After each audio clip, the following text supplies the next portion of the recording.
Good Friday morning to you. I'm meteorologist Matt Jones. It was a very scary, very rough night of severe weather across the Arklatex last night as we had a big squall line, a big windstorm push through the area. We unfortunately have a lot of damage all across the Arklatex. A lot of trees down, a lot of power lines down, and lots of power outages. So could be kind of a long recovery, unfortunately. And for those that don't have power, it's going to be tough because it's going to be very hot and humid as we head through the day today. Storm chances, unfortunately, will continue, and the severe threat does remain in our forecast all the way through the weekend. So today's risk is much lower than yesterday. That's the good news, but we still have a marginal threat.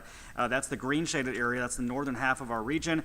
And same deal as we head into Saturday, a marginal threat of severe storms covering up a good chunk of the Arklatex. But that threat actually does increase a little bit, especially in our northeastern areas as we head into Sunday. We're back up to a 2 on a 5 scale by Sunday. So you can see pretty much every day through the weekend, we at least still have that chance of some severe weather.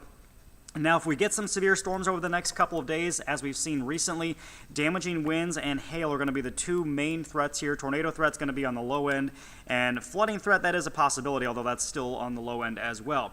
But here's some good news. So notice by about 7 a.m., we're starting to break up the storms a little bit, so we should see a period of quieter weather briefly, but still, even through noon, there is going to be some storm activity across the Arklatex. In fact, we could see another batch of storms forming there in southwestern Arkansas, kind of pushing to the south and east, so that could impact some of our eastern parishes through midday.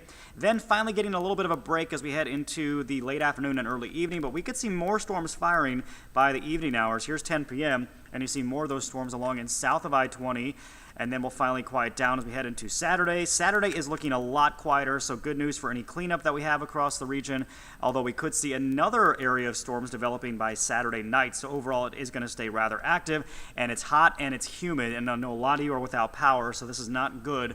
We're looking at temperatures in the low to mid 90s out there this afternoon.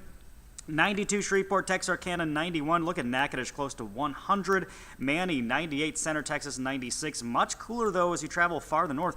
Only low to mid 80s up in Idabel and in DeQueen. Look at that heat index. It's going to be brutal again.